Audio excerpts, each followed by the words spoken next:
আল্লাহ রাব্বুল আলামিন দেখিয়ে দিলেন প্রথম পরীক্ষা হচ্ছে তিনি যখন সন্তান তার বাপকে প্রথম পরীক্ষা আসলো ছেড়ে যাও, কি দাওয়াত দিলেন? ইন্নী বারিউম মিম্মা তুশরিকুন, ও আমার জাতি, তোমরা আল্লাহর সঙ্গে যাদেরকে শিরিক করছো, আল্লাহর সঙ্গে যাদের অংশীদার করছো, আমি তাদের থেকে বারা করছি, সম্পর্ক ছিন্ন করলাম।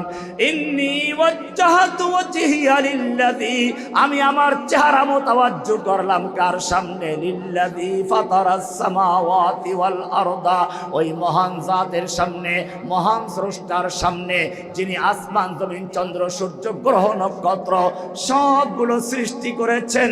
আমি তার দিকে মুতাওয়াজ্জু হচ্ছি হানিফান, একনিষ্ঠভাবে, অন্যদেরকে রেখে তা না। ও মুসলমান, তুমিও তো লা ইলাহা পড়ো, হানিফ হতে পারো নাই। হানিফ মানে হচ্ছে বর্জন করা, শুধু আল্লাহকে মানলেই চলবে না। কোরআন বলছে লা ইলাহা আগে বর্জন করো, ইল্লাল্লাহ মানে শুধু আল্লাহকে গ্রহণ করো। সারা জীবন তুমি লা ইলাহা ইল্লাল্লাহ পড়েছো, আজ পর্যন্ত অর্থটা জানো না। লা ইলাহা ইল্লাল্লাহর অর্থ কি বলুন তো, জোরে বলুন সবাই। লা ইলাহার মানে কি? পুরো অর্থ বলেন তো। আল্লাহ ছাড়া কোনো মাবুদ নাই। জোরেই বলেছে অনেকে, আমি জোরে বলতেই বলেছি। কেন? ঠিক আছে, অর্থ ভুল করে নাই, কিন্তু প্রশ্ন হচ্ছে মাবুদ তো কোনো বাংলা না। আল্লাহ বুঝলাম, আল্লাহ ছাড়া নেই বুঝলাম, কোনো বুঝলাম, মাবুদ নাইটা কি? এবাদতের যোগ্য নাই। একজন বলছে মাশা দাঁড়ান, এবাদতের যোগ্য নাই। এবাদত কি জিনিস? এবাদত আরবি। বসেন বসেন, ঠিক আছে, এটা আপনাদের দোষ না। প্রশ্ন হচ্ছে আল্লাহ বাদে কোনো মাবুদ নাই, এটা আরেকটা আরবি হলো। তারপরে যখন জিজ্ঞেস করলাম তখন আসলো কি? এবাদতের যোগ্য নাই, এবাদত আরেকটা আরবি। আর এই গন্ডগোলের কারণে আমার জাতি লা ইলাহার তর্জমা বুঝে নাই কখনো। অথচ লা ইলাহা ইল্লাল্লাহ সম্পর্কে আল্লাহ বলছেন ফালাম আন্নাহু লা ইলাহা ইল্লাল্লাহ। সূরা মুহাম্মাদে আল্লাহ বলেছেন ফালাম, লা ইলাহা ইল্লাল্লাহ খালি পড়লে চলবে না, বুঝে শুনে বলো। বুঝে শুনে বললেও চলবে না, সাক্ষ্য দিতে হবে। শুধু সাক্ষ্য দিলেও চলবে না। আল্লাহ তাআলা বলছেন, আল্লাহ প্রশ্ন করেছেন কুল আইয়ু শাইইন আকবারু শাহাদা, বলো তো সবচেয়ে বড় সাক্ষ্য কোনটি? সবচেয়ে বড় সাক্ষ্য হচ্ছে লা ইলাহা ইল্লাল্লাহর সাক্ষ্য দেওয়া। এবার যদি আমি তোমাকে প্রশ্ন করি, বলো এমন কোন সাক্ষ্য আছে যেই সাক্ষ্য আল্লাহ নিজে দিয়েছেন? কোরআন তোমাকে জানিয়ে দিবে শাহিদাল্লাহু আন্নাহু লা ইলাহা ইল্লা হুয়া ওয়াল মালাইকাতু ওয়া উলুল ইলমি কাইমান বিল কিসত। লা ইলাহা ইল্লাহু, লা ইলাহার সাক্ষ্য দিয়েছেন কে? লা ইলাহার সাক্ষ্য এত গুরুত্বপূর্ণ, এই সাক্ষ্য না দিলে তোমার আজান হবে না। আশহাদু আল্লা ইলাহা ইল্লাল্লাহ না বললে তোমার ইকামত হবে না, জুমার খুতবা হবে না। সাক্ষ্য কাকে বলে? তুমি যদি দুনিয়ার আদালতে গিয়ে দাঁড়াইলা, জজ সাহেব জিজ্ঞেস করলো তুমি কে? তুমি বললা আমি তো ওই খুনের মামলার আসামি। বলো কে খুন করেছে? জানি না। কাকে খুন করেছে? তাও জানি না। কেমনে খুন করলো, কোথায় করলো, তাও জানি না। আদালত বলে ফাজলামি করার জায়গা আর পাও নাই, ভাগ এখান থেকে, ওরে জেলে ঢুকাও, পাগলা গারদে পাঠাও। দুনিয়ার আদালতে সাক্ষী দিতে হলে জেনে বুঝে সাক্ষী দিতে হয়। যেই সাক্ষ্য সবচেয়ে বড় সাক্ষ্য, যেই সাক্ষ্য স্বয়ং আল্লাহ নিজে দিয়েছেন, যেই সাক্ষ্য না দিলে তোমার আজান হয় না, যেই সাক্ষ্য না দিলে তোমার ইকামত হয় না, যেই সাক্ষ্য না দিলে তোমার জুমার খুতবা হয় না, যেই সাক্ষ্য না দিলে তোমার ঈমান হবে না, সেই সাক্ষ্য তুমি সারা জীবন না দিয়ে আসছো, না বুঝে দিয়ে আসছো, আর বলো আমি মুসলমান। লা ইলাহার মানে হচ্ছে কোনো ইলাহ নাই। ইলাহ মানে হচ্ছে মাবুদ। মাবুদ মানে যার দাসত্ব করে আব্দুন থেকে। মাবুদ আব্দুন থেকে, আব্দুন মানে দাস। আব্দুন মানে কি? তাহলে মাবুদ মানে যার দাসত্ব করা হয়, সেই মাবুদকে লা ইলাহা বলে বর্জন করছি। সুতরাং তুমি যখন যার হুকুম মানো, সে তোমার দাসত্ব করে, সে তোমার ইলাহ, সে তোমার মাবুদ। সংসদে গিয়ে যখন তুমি আল্লাহর হুকুম বাদ দিয়ে মন্ত্রী এমপিদের কথা মানো, তখন তোমার মাবুদটা কে? বলেন। যখন আদালতে গিয়ে আল্লাহর হুকুম চলে না, ব্রিটিশের তৈরি করা, মানুষের তৈরি করা আইন দিয়ে বিচার ফয়সালা করো, তখন তোমার মাবুদ কে?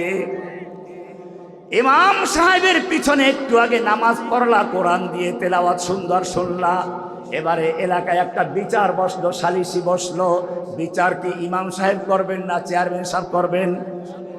আল্লাহর হুকুম দিয়ে করবেন না মানুষের তৈরি করা হুকুম দিয়ে করবেন? তাহলে তুমি কিসের লা ইলাহা বলছো? লা ইলাহার মানি আগে বর্জন করো সব। লা ইলাহা, কোনো ইলাহা মানি না, কোনো মাবুদ নাই, কোনো আনুগত্য করি না, কারো দাসত্ব করি না, সমাজে করব না, পরিবারে করব না, রাষ্ট্রে করব না, ব্যাংকে করব না, আদালতে করব না। আগে না করো, না খালি করো। এই চায়ের কাপে যদি চা ঢালতে চাও, আগে এটা পানি ফালাইয়া দাও, পরিষ্কার করো, ময়লা আবর্জনা ফালাও, তারপরে নতুন পানি ঢালো। ও মুসলমান, তুমি যদি তোমার কলবের ভিতরে ইল্লাল্লাহকে বসাতে চাও, নতুন পানি ঢালতে চাও, আগে লা ইলাহা বলে তোমার কলবে যত ময়লা আবর্জনা আছে, গায়রুল্লাহ বসা আছে, ময়লা পানি আছে, পরিষ্কার করে দাও। একটা পুরাতন দেয়ালে যদি কেউ রং করতে চায়, আগে রাজমিস্ত্রি পুরাতন দেওয়ালটা ঘষে মাজে ধুয়ে মুছে পরিষ্কার করে তারপরে নতুন রং করে। ঠিক তেমনি ভাবে তুমি যদি ইসলাম কবুল করতে চাও, তোমাকে প্রথমে বলতে হবে লা ইলাহা, লা ইলাহা, আমি কোনো কারো দাসত্ব করি না, কোনো আনুগত্য করি না, আমি মাজারও পূজা করব না। মাজার জিয়ারত করা জায়েজ, তার জন্য দোয়া করা জায়েজ, কিন্তু মাজারে সেজদা করা জায়েজ নেই, মূর্তিওয়ালার কাছে কিছু চাওয়া জায়েজ নেই, মূর্তির নামে মাজার নামে মান্যত করা হারাম, কিছু সন্তান চাওয়া হারাম। ও মুসলমান, লা ইলাহা বলে তুমি বলছো আমি কোনো কাউকে শরীক করছি না, কোনো ইলাহ মানছি না, ব্যক্তি জীবনেও না, পারিবারিক জীবনেও না, সমাজেও না, আদালতেও না, ব্যাংকেও না, সংসদেও না, সব জায়গায় লা ইলাহা বলে সবগুলো বর্জন করে শুধু একজনকে গ্রহণ করছি। কাকে? কাকে গ্রহণ করব? চায়ের কাপ খালি করো, দেওয়ালের রংগুলো আগে পরিষ্কার করো, এরপরে ইল্লাল্লাহ বলো। কিন্তু যদি তুমি এটা না করো তাহলে গন্ডগোল লাগবে। আল্লাহ তাআলা বলছেন, এবারে কোরআন থেকে শুনো। আল্লাহ রাব্বুল আলামিন কোরআনের সূরা বাকারা 256 নম্বরে বলছেন, ফামাইয়াকফুর বিত্তাগুত, ফামাইয়াকফুর বিত্তাগুত, যেই ব্যক্তি লা ইলাহা বলে সব তাগুতগুলো বর্জন করলো। তাগুত মানে হলো এতক্ষণ যাদের কথা বলেছি, সমাজে রাষ্ট্রে ধর্মীয়ভাবে যারা আল্লাহর পরিবর্তে যাদের কাছে প্রার্থনা করা হয়, আল্লাহর পরিবর্তে যাদের সামনে মাথা নত করা হয়, আল্লাহর পরিবর্তে যাদের নামে পশু জবাই করা হয়, আল্লাহর পরিবর্তে যাদের কাছে সন্তান চাওয়া হয়, আল্লাহর পরিবর্তে যাদের কাছে ব্যবসা বাণিজ্যের উন্নতি চাওয়া হয়, আল্লাহর পরিবর্তে যাদের কাছে মুশকিল কুশা মনে করা হয়, হাজত রওয়া মনে করা হয়, আল্লাহর পরিবর্তে যাদের আইন মানা হয়, আল্লাহর পরিবর্তে যাদের কাছে বিচার ফয়সালা চাওয়া হয়, আল্লাহ রাব্বুল আলামিন বলছেন, ফামাইয়াকফুর বিত্তাগুত, যেই ব্যক্তি লা ইলাহা বলে সব তাগুতকে কুফর করলো, প্রত্যাখ্যান করলো, বর্জন করলো। আগে বর্জন করো, তারপরে ওয়ায়ুমিন বিল্লাহি, ইল্লাল্লাহ বলে শুধু আল্লাহকে গ্রহণ করলো। কয়টা কাজ করতে হবে? কয়টা কাজ? এক নাম্বার কাজের নাম কুফর বিত্তাগুত। এক নাম্বার কি? কুফর বিত্তাগুত। এই যে আমার একটা বই আছে কুফর বিত্তাগুত, বইটার নামই কি? লা ইলাহা মানে কুফর বিত্তাগুত। এরপরে ইল্লাল্লাহ মানে ঈমান বিল্লাহ। ইল্লাল্লাহ মানে কি? ঈমান বিল্লাহ। কয় হাত হলো? আপনি যদি শক্ত একটা ডাল ধরে ঝুলতে চান, এক হাতে ধরলে ঝুলতে পারবেন? কয় হাতে ধরতে হবে? দুই হাতে। কয় হাতে? আল্লাহ রাব্বুল আলামিন বলছেন, ফামাইয়াকফুর বিত্তাগুত, যেই ব্যক্তি লা ইলাহা বলে সব তাগুতকে বর্জন করলো। এরপরে আল্লাহ বলছেন ওয়ায়ুমিন বিল্লাহি, এরপরে আল্লাহকে গ্রহণ করলো, ঈমান বিল্লাহ করলো। কয়টা কাজ হলো? দুইটা কাজ। কয়টা কাজ? আবার বলুন, কয়টা কাজ? এক নাম্বার কাজ কুফর বিত্তাগুত। এক নাম্বার কাজ কি? দুই নাম্বার কাজ ঈমান বিল্লাহ। দুই নাম্বার কি? এবারে আল্লাহ বলছেন দুইটা যে পূরণ করলো, ফাকাদ ইসতামসাকা বিল উরওয়াতিল উসকা। ইসতামসাকা বলেছেন, মাসাকা বলেন নাই। ইসতামসাকা মানে শক্তভাবে ধরলো, কঠিনভাবে ধরেছে। ফাকাদ ইসতামসাকা বিল উরওয়াতিল উসকা, মজবুত রশি ধরেছে, শক্ত ডাল ধরেছে, শক্ত হাতল ধরেছে। লানফিসাবা লাহা, কিয়ামত পর্যন্ত কেউ তাকে বিচ্ছিন্ন করতে পারবে না, পরাজিত করতে পারবে না। এইটা কোন ডাল ধরেছে তা কি জানো? আল্লাহ তাআলা বলছেন আরাকায়াতে, আলাম তারা কাইফা দারাবাল্লাহু মাসালান কালিমাতান তাইয়্যিবাতান কাশাজারাতিন তাইয়্যিবা আসলুহা সাবিতু ওয়া ফারউহা ফিস সামা। ও মুসলমান, তুমি যে লা ইলাহা ইল্লাল্লাহ পড়ছো, তুমি কি জানো কি বলছো? লা ইলাহার মানে হচ্ছে একটা গাছের মতো, কাশাজারাতিন তাইয়্যিবা, একটা পবিত্র গাছের মতো, যেই গাছের ডাল হচ্ছে মাটির ভিতরে, শিকড় হচ্ছে মাটির ভিতরে। শিকড় কোথায়? আসলুহা সাবিতুন। লা ইলাহা বলে গায়রুল্লাহ সব বর্জন করে, সব তাগুতকে বর্জন করে তোমার শিকড় মজবুত করেছ। এই শিকড় যখন মজবুত, কোনো বন্যার পানি তোমাকে প্লাবন ভাসিয়ে নিতে পারবে না। অপরদিকে তোমার ডাল কোথায়? ওয়া ফারউহা ফিস সামা। ইল্লাল্লাহ বলে তুমি কাকে ধরেছো? আরশের মালিককে ধরেছ। এইভাবে তোমার ডাল, তোমার শিকড় হচ্ছে মাটির নিচে, ডাল হচ্ছে কোথায়? এই রকম যারা দুই শর্ত পূরণ করেছে, আল্লাহ বলছেন লানফিসামা লাহা, তোমাদের শত্রু যত বড় শক্তিশালী হোক না কেন, তোমাকে কেউ বিচ্ছিন্ন করতে পারবে না, পরাজিত করতে পারবে না। কারণ তুমি ধরেছো কাকে? কোরআন বলছে যেন খবরদার, খবরদার। ইল্লাল্লাহ বলে আল্লাহকেও মানো, আবার বাইরে গেলে আল্লাহর হুকুম চলে না। তোমার আল্লাহ একজন নয়, তোমার আল্লাহ কয়জন? দুইজন হয়ে গেছে। আল্লাহ রাব্বুল আলামিন বলছেন, ওয়াকাল আল্লাহু লা তাত্তাখিযু ইলাহাইন ইসনাইন। আল্লাহ তাআলা সূরা নাহল 51 নম্বর আয়াত আল্লাহ বলছেন, ওয়াকাল আল্লাহু লা তাত্তাখিযু ইলাহাইন ইসনাইন। আল্লাহ বলছেন যে আল্লাহ ঘোষণা করছেন। কে ঘোষণা করছেন? আল্লাহ তাআলা বলছেন যে আল্লাহ বলছেন। কেন? যখন প্রধানমন্ত্রী কোনো কথা বলে তখন বলে প্রধানমন্ত্রীর ঘোষণা, নিজেই বলছেন, কিন্তু বলেন আমি বলতেছি, প্রধানমন্ত্রী হিসেবে ঘোষণা করছি। আল্লাহ বলছেন সূরা নাহলের 51 নম্বর আয়াত, وقال الله لا تتخذوا إلهين اثنين। আল্লাহ বলছেন খবরদার, তোমরা দুই আল্লাহ মানবে না, দুই আল্লাহ মানতে পারবা না। মসজিদের আল্লাহ একজন, সমাজের আল্লাহ আর একজন, মসজিদের আল্লাহ একজন, ব্যাংকের আল্লাহ আর একজন, মসজিদের আল্লাহ একজন, সংসদে আল্লাহ আর একজন, মসজিদের আল্লাহ একজন, আর তোমার আদালতের আল্লাহ আর একজন। ওয়াকাল আল্লাহু লা তাত্তাখিযু ইলাহাইন ইসনাইন ইন্নামা হুয়া ইলাহু ওয়াহিদ। তোমাদের আল্লাহ হচ্ছেন একজন। কয়জন? মসজিদের আল্লাহ যিনি, মন্দিরেও তিনি, মসজিদের আল্লাহ যিনি, আদালতেও তিনি, মসজিদের আল্লাহ যিনি, সংসদেও তিনি, মসজিদের আল্লাহ যিনি, সমাজেও তিনি, মসজিদের আল্লাহ যিনি, পরিবারেও তিনি। ওয়াকাল আল্লাহু লা তাত্তাখিযু ইলাহাইন ইসনাইন ইন্নামা হুয়া ইলাহু ওয়াহিদ। নিশ্চয় আল্লাহ হচ্ছেন কয়জন? সব ক্ষেত্রে আল্লাহ কয়জন? এখন যদি তুমি লা ইলাহাটা বাদ দাও, খালি ইল্লাল্লাহ মানে আল্লাহ মানো, আবার তুমি আদালতে আল্লাহর হুকুম নাই, তুমি লা ইলাহা ঠিক করো না, এবার আল্লাহ বলছেন শোনো তোমার অবস্থাটা কি। আল্লাহ তাআলা বলছেন, ওয়া মান ইউশরিক বিল্লাহি ফাকান্নামা খাররা মিনাস সামা। তোমার দুই হাত নাই, এক হাত দিয়ে ধরেছ, আল্লাহকে মেনেছ, লা ইলাহা ক্লিয়ার করো নাই, বর্জন করতে পারো নাই, এক হাত ছুটে গেছে, এক হাত দিকে ঝুলে থাকা যাবে? ঝুলে থাকা যাবে না। এই কথা রহমানি বলছে না, ভালো করে শুনো। কোরআনে সূরা হজ 31 নম্বর আয়াত আল্লাহ পরিষ্কার করে দিয়েছেন, ওয়ামাই ইউশরিক বিল্লাহি, যারা লা ইলাহা বাদ দিয়ে আল্লাহকে মানে, আল্লাহর ইবাদত করে, নামাজ বি পড়ে, রোজা বি রাখে, হজ বি করে, যাকাত বি দেয়, একেবারে সব, এমনকি তাহাজ্জুদ পড়ে প্রতি রাতে, কোরআন পড়া ছাড়া সকালে এক কাপ চাও খায় না। গেছেন এরকম একজন?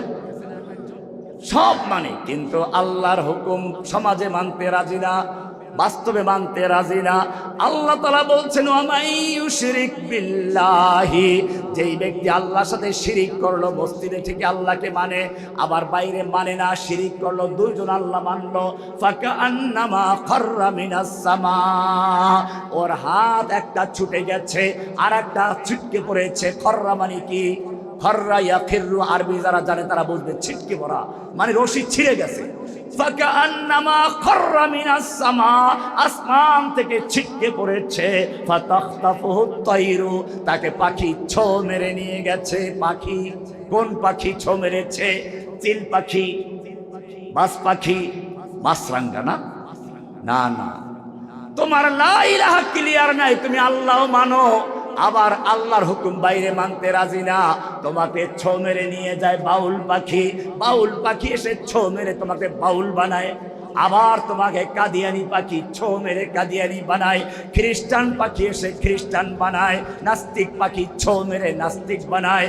ফাকান্নামা খাররা মিনাস সামা ফাতাখতাফুহু তাইর, তাকে পাখি ছো মেরে নিয়ে যায়। তাহবি বিহির রিহু, এবারে বলতে অথবা বাতাস তাকে উড়িয়ে কোথাও নিয়ে ফালাইয়া দেয়, আমেরিকা চলে যায়, নাস্তিক দেশে চলে যায়, শেষ পর্যন্ত সে আর ফিরে আসতে পারে না। কে বলেছেন? পরিষ্কার আয়াত, এটা রহমানির বানানো কথা না, না মেললে রহমানি আছে ধরবেন, সূরা হজের 31 নম্বর আয়াত। সুতরাং পরিষ্কার হয়ে গেল, লা ইলাহা যদি মানুষ ক্লিয়ার করতে আগে বর্জন। ইব্রাহিম আলাইহিস সালাম এবারে সে কথা পরিষ্কার করে দিচ্ছেন। ইব্রাহিম আলাইহিস সালাম সূরা মুমতাহানা 4 নম্বর আয়াত আল্লাহ বলছেন, قد كانت لكم أسوة حسنة في إبراهيم والذين معه, তোমাদের জন্য ইব্রাহিমের মধ্যে এবং তার জাতির মধ্যে আদর্শ রয়েছে, নিদর্শন রয়েছে, মডেল মডেল। ইব্রাহিম আলাইহিস সালাম এবং তার জাতি, তার অনুসারী যারা, তার মাহু তার অনুসরণ যারা করেছে, তাদের মধ্যে রয়েছে তোমাদের জন্য যুবক আদর্শ। কি করেছে তারা? কোরআন বলছে, ইয ক্বালু লিকাওমিহিম, যখন তারা তাদের জাতির সামনে দাঁড়িয়ে বলেছে, ইন্না বুরাউ মিনকুম ওয়া মিম্মা তা'বুদুনা মিন দুনিল্লাহ, ও আমার জাতি, তোমরা তাদেরকে আল্লাহর পরিবর্তে যাদের পূজা করছো তাদেরকে এবং তোমাদেরকে বর্জন করলাম। বারিউম মিনকুম ওয়া মিম্মা তা'বুদুন, আগে মিনকুম তোমাদেরকে আগে বর্জন করলাম, তারপরে মূর্তি আর দেবদেবী পরে। তোমরা যারা মূর্তি তৈরি করো, যারা পূজা করো অথবা মাজারে রেখে পূজা করো, তোমাদেরকে আগে বর্জন করলাম, তারপরে দেবদেবী পরে।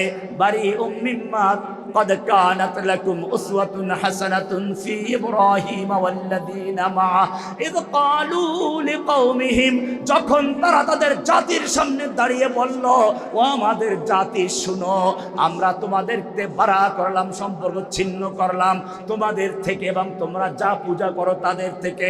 কতক্ষণ পর্যন্ত?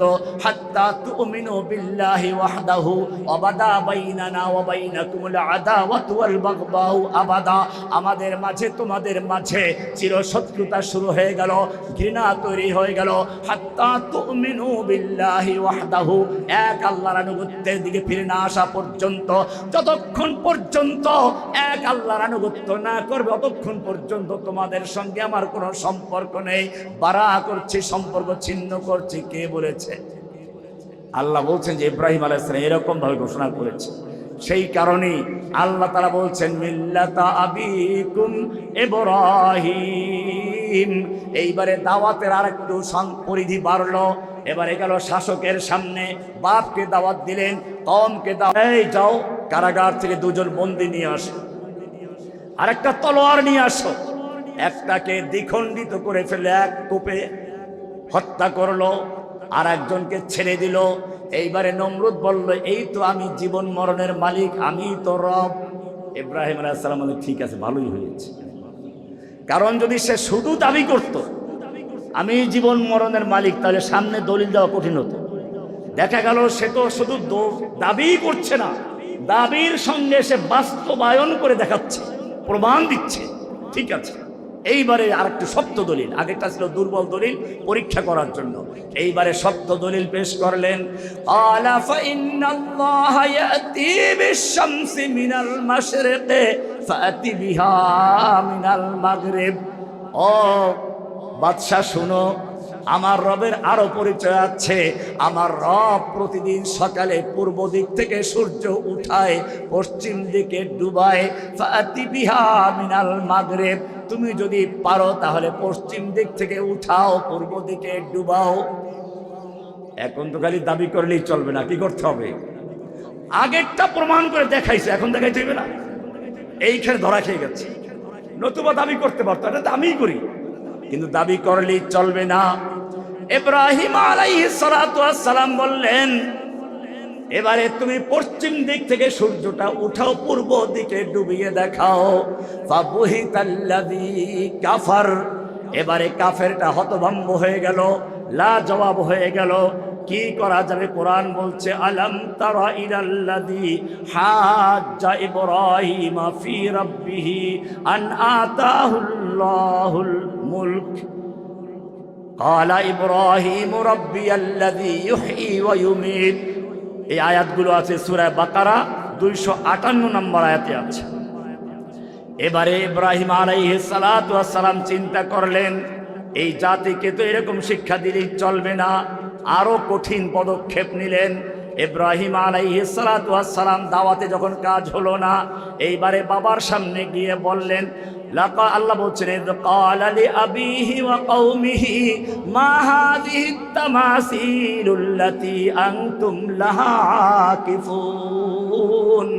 এইবারে তার বাপকে, তার জাতিকে একসাথে দাওয়াত দেওয়া শুরু করলেন। ও আমার আব্বাজান, ও আমার জাতি, ও আমার শাসক গোষ্ঠী, মা হাযিহিত তামাসিল, এই যে মূর্তিগুলো তোমরা বানিয়ে নিয়েছ, দেবদেবীগুলো পূজা করছো, মা হাযিহিত তামাসিল আল্লাতী আনতুম লাহা আকিফুন, যেইগুলোর সামনে তোমরা দাঁড়িয়ে ইবাদত করো, সিজদা করো, পূজা করো, আবার খাওন দাও, প্রার্থনা করো। ক্বালু ওয়াজাদনা আবাআনা লাহা আবিদিন। তার জাতি উত্তর দিল, আমরা এটা পূর্বপুরুষ থেকে দেখে এসেছি, বাপ-দাদা এই কাজ করেছে, আমরাও করব। ইব্রাহিম কি বলছেন শুনুন, ক্বালা লাকাদ কুনতুম আনতুম ওয়া আবাউকুম ফি দালালিম মুবিন। তোমরাও গোমরাহির মধ্যে, তোমাদের আব্বারাও গোমরাহির মধ্যে ছিল। আনতুম ওয়া আবাউকুম, তোমরাও গোমরাহির মধ্যে, পথভ্রষ্টতার মধ্যে। আবাউকুম, তোমাদের বাপ-দাদাও ভ্রষ্টতার মধ্যে রয়েছে। এইবারে চিন্তা করলেন, তাহলে কি করা যায়? মূর্তিখানায় ঢুকলেন, কি সুন্দর দামি দামি খাবার, মূর্তির সামনে গিয়ে দাঁড়ালেন। এইবারে বলেন, ওই মূর্তি, আলা তাআকুলুন, খাবি না? খা, খা, খা, খাবি না? খা। ইব্রাহিম আলাইহিস সালাতু ওয়াস সালাম বলতে লাগলেন, মূর্তি খাচ্ছে না। এবারে রাগ উঠলো, মারলো, ফাকানা দারবান বিল ইয়ামিন, ডান হাতে জোরে থাপ্পড় মারলো। পাথরের মূর্তি, শুকনো মাটির মূর্তি, থাপ্পড় মারলে মূর্তি ব্যথা পায় না, যে মারে সে ব্যথা পায়। ইব্রাহিম আলাইহিস সালাতু ওয়াস সালাম ব্যথা পাইলেন। এবারে রাগ উঠলো, এবারে কুড়াল দিয়ে সব ভেঙ্গে চুরমার করলো। কোরআন বলছে, কি সুন্দর করে কোরআন বলছে, ফাজআলাহুম জুযাযান ইল্লা কাবীরাল লাহুম লাআল্লাহুম ইলাইহি ইয়ারজিউন। সূরা আম্বিয়া 51 নম্বর থেকে 70 নম্বর আয়াত পড়বে, পেয়ে যাবে। সব মূর্তিগুলো ভেঙ্গে চুরমার করলেন, কিন্তু বড়টাকে রেখে দিল। লোকেরা মূর্তি পূজা করার জন্য আবার আসলো, দেখলো সর্বনাশ, এই মূর্তির হাত নাই, পাও নাই, গেল কই? কোনো ঝড় তুফান নাই, ভূমিকম্প নাই, বন্যা নাই। ও যুবকেরা, ভালো করে এবার শোনো।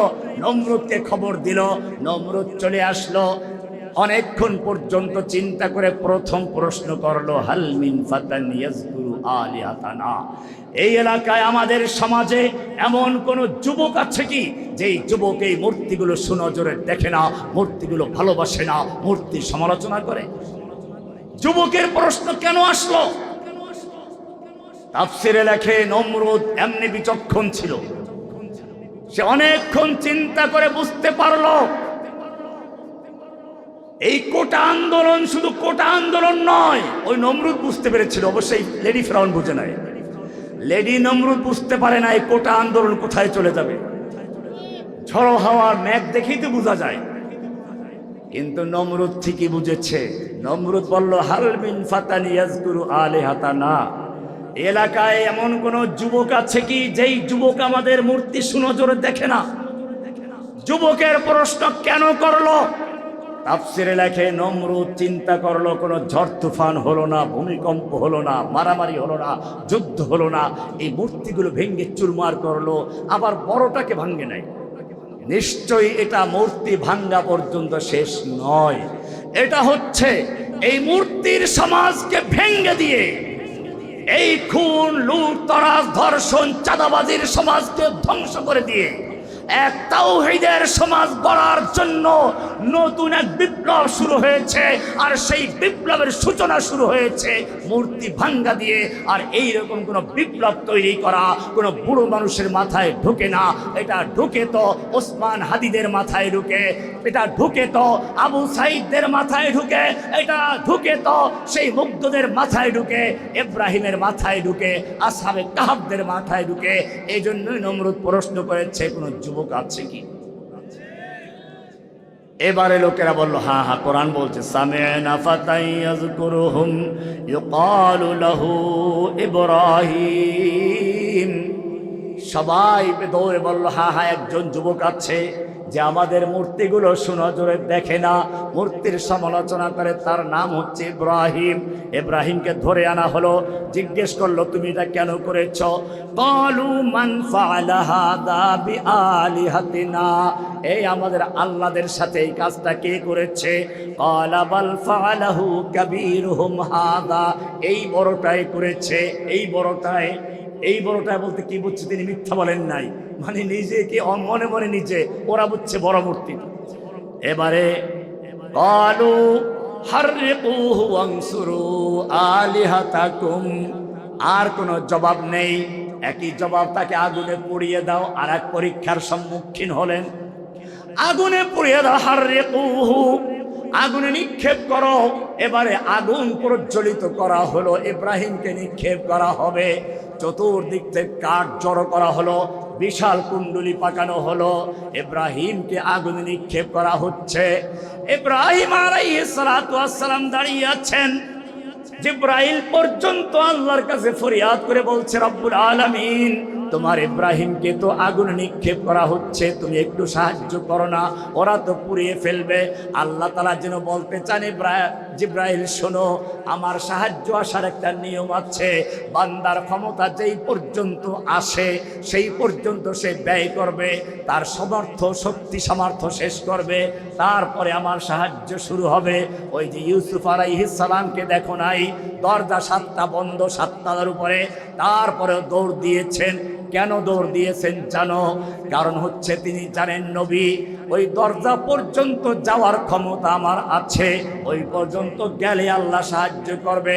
যখন আল্লাহর উপরে ভরসা করে সব ক্ষমতা ব্যয় করে দরজা পর্যন্ত গেলেন, আল্লাহ রাব্বুল আলামিন বলেন ইউসুফ রে, দরজা পর্যন্ত আসার ক্ষমতা তোর।